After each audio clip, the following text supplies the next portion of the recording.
Well, basically, the story of Savitri appears in the Mahabharata, the ancient Indian epic, maybe written around 3000 BC, about 5000 years ago. The story appears for the first time in the Mahabharata. But Shevendra says that it belongs to the Vedic period. It means that it goes further back, maybe by another 4,000-5,000 years at least. Means the story is roughly 10,000-year-old story as is narrated. Now, at the back of this book, Shevendra tells the significance of this story. We can quickly see that also here.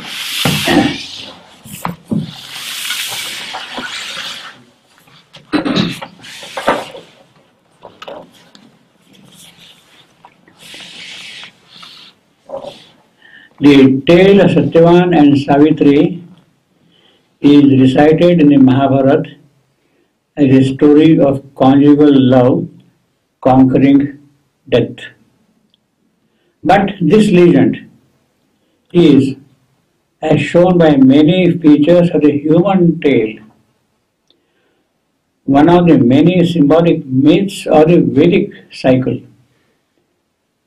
which goes back at least 5,000 years before Mahabharata. Satyavan is the soul carrying the divine truth of being within itself, but descended into the grip of death and ignorance.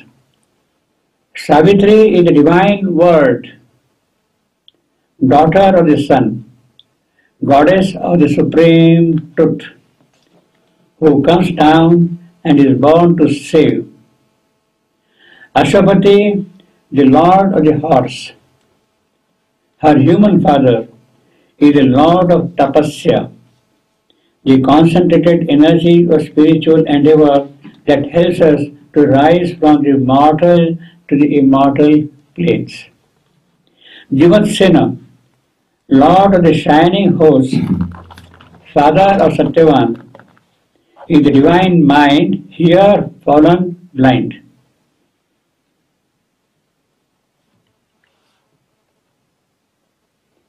Losing its celestial kingdom of vision, and through that lost its kingdom of glory.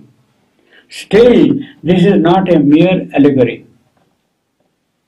The characters are not personified qualities, but incarnations or emanations of living and conscious forces with whom we can enter into concrete touch, and they take human bodies in order to help man and show him the way from his mortal state to a divine consciousness and immortal life.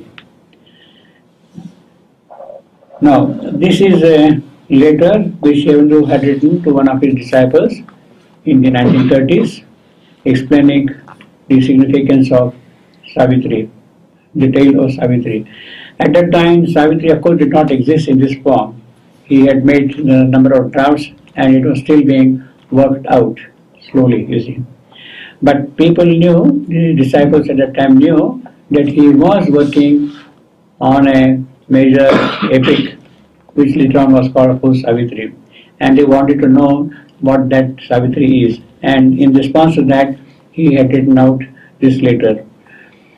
Now, here he is basically referring to the concept of the Vedic cycle, the story as represented.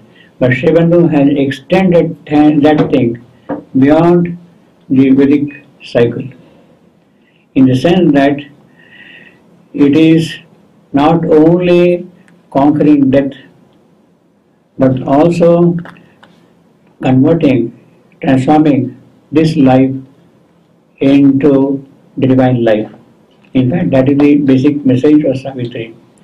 And in order that that has to happen, It has to happen only by the direct action of the divine himself.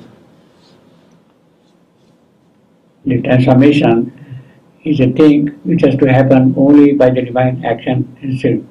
Now, this action, we might say, consists of two parts. One is the will, and the other one is action, execution of the will. The action part of it is the aspect of the work of Savitri.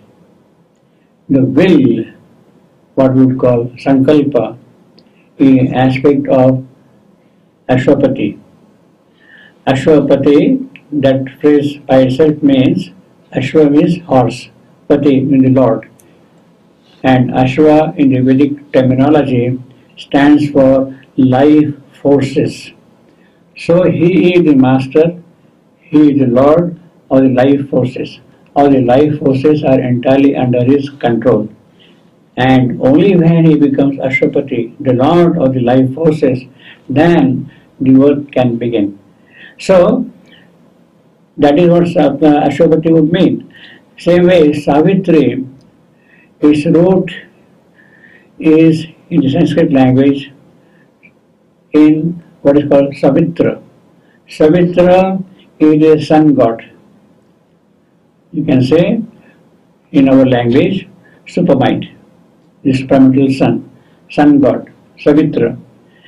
And the daughter, the issue of the sun god is Savitri as a female. Savitri as a female issue of the sun god Savitra.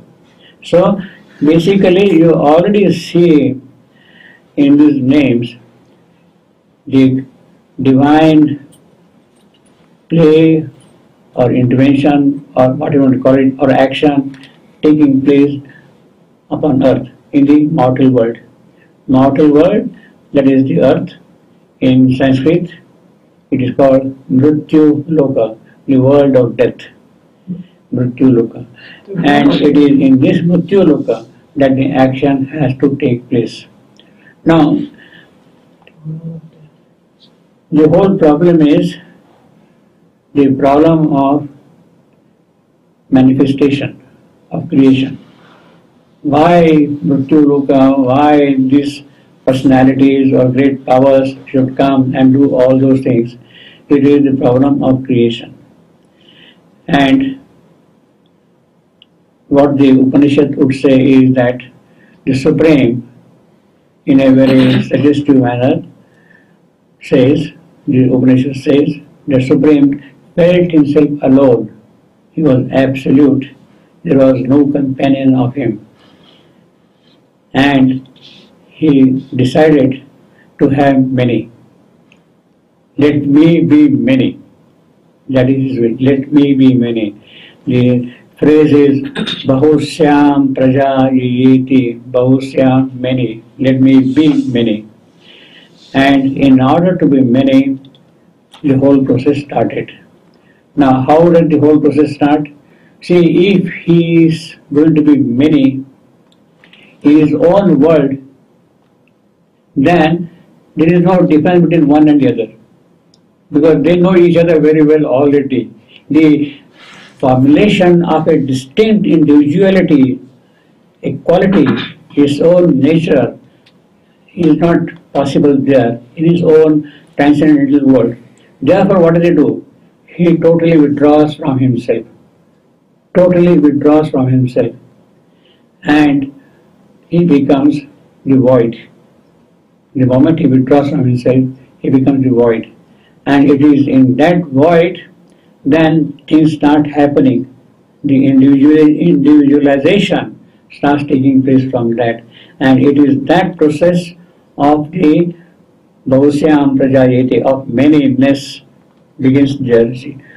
In fact, that is the mechanism of the Supreme himself. He has devised a method to be many by emptying himself out fully, becoming nothing, so that out of nothing, thousands and thousands of things can come into existence, you see. Now, the problem there is how does one come out of nothing? Because nothing itself has a power to absorb you back. Absorb you back. It's a void, shunya. That is what the Sanskrit would say, shunya.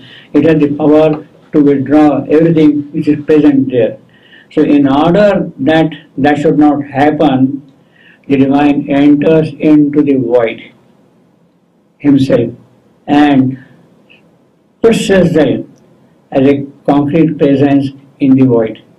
And that presence of the Supreme in the void is what the mother calls as Satyavan. The Satyavan is the avatar of the Supreme who has stationed himself in the void. So that is the beginning of the whole process. Satyavan is the Supreme himself who has taken that position in the void, which becomes the foundation, the base for him to go onward. Without that, the growth is not possible. Now, in order that the base is, well, basically we can say that the base is provided for things to happen, but that is not sufficient.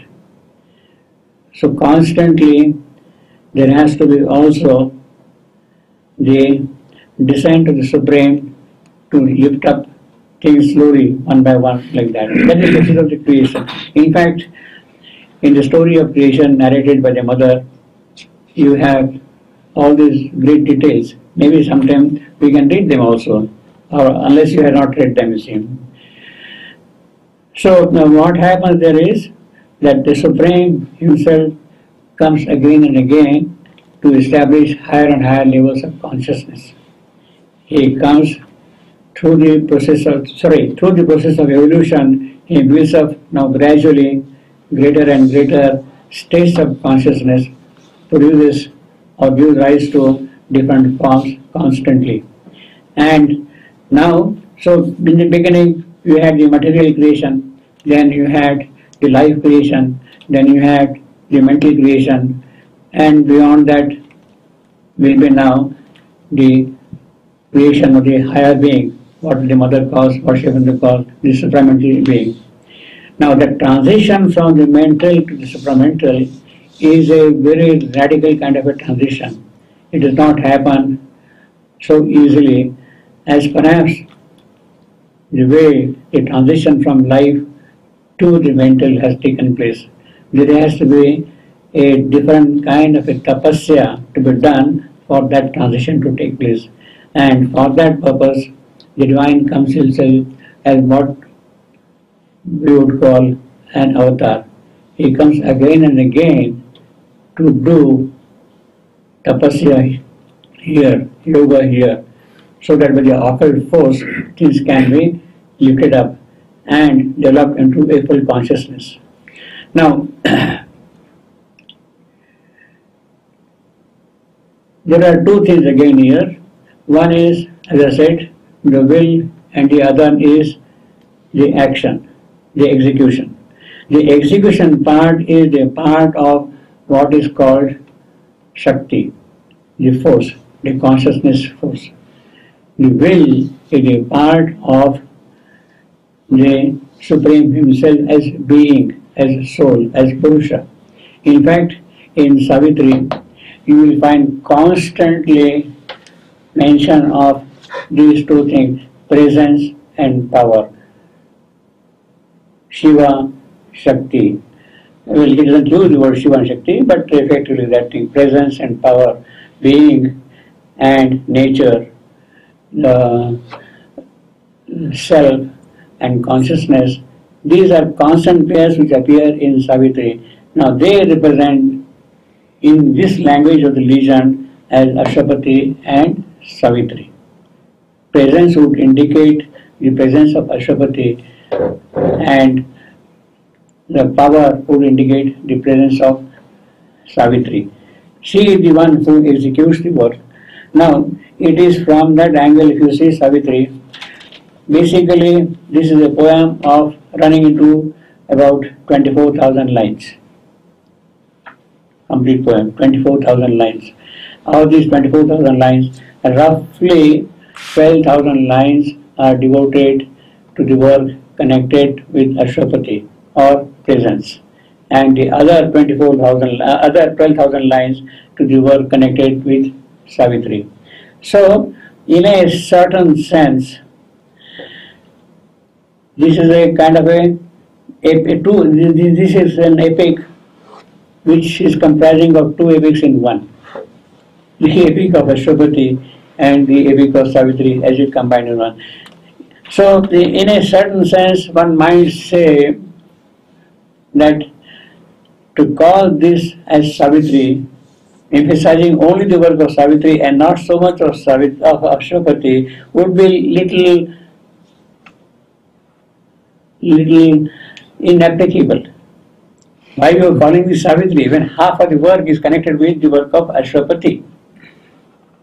Savitri is also a work of Ashwapati. Pardon? Savitri is also a work of Ashwapati. He brought her out. Yeah, that's right. So we are coming. That's right. Yeah. But basically, I mean, we have to understand that Ashwapati's work is necessary for Savitri to do her work. And therefore, all that is described in these 12,000 lines becomes the basis for Savitri to do her work. Without that, she cannot do this part at all. In fact, in the very third canto itself, the very opening line itself, of the third canto,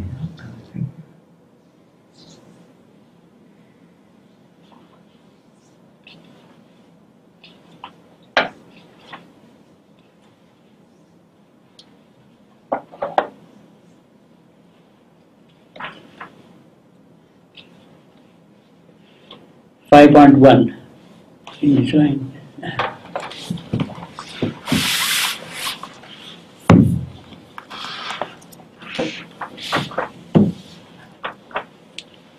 You have to go with 5.1 in the beginning.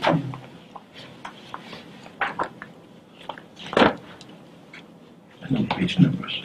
Sorry? 5.1. There's no page numbers. No, there's no page number. No, we are by sentences directly. Straight to the More precise. No yeah, page yeah, yeah. numbers. It's more precise. Exactly. Straight to the sentence. You see. Now, here is this. A world's desire compelled her mortal birth. A world's desire compelled her mortal birth. Now, there are already a lot of things which have been indicated in a single sentence. First thing is, what is this world's desire? Why this compulsion? Why this mortal birth? And who is this she? Her. All these things is already implied in one single sentence, you see. Now, obviously, this her stands for Savitri, because from the previous context, her here stands for Savitri. Her mortal birth means basically the divine Savitri. It is the divine Savitri, the goddess Savitri, who is taking a mortal birth. She is taking a mortal birth, the divine Savitri. She is immortal, but she has now taken, because of this compulsion, this mortal birth. That is what it means. Why, etc., that will unfold. But basically this line already says that it is the divine Savitri, the goddess, who has come to the mortal world for doing this, whatever is required, that kind of a thing. Now, the world's desire. This is a very important phrase again, in the sense that it is the aspiration of this world which is lifted up to the Supreme, and this is a prayer which is compelling the Supreme, please come down and do something for us here. We are suffering here, we are dying every moment, there is anguish, there is pain, there is ignorance, all these things are there all the while. And It is not just because there is pain, I want you here. I want you to be here so that I can make further progress. Not that I want to remove the pain, I can use the painkiller and stop it. It's not that kind of a thing. I want to make further progress.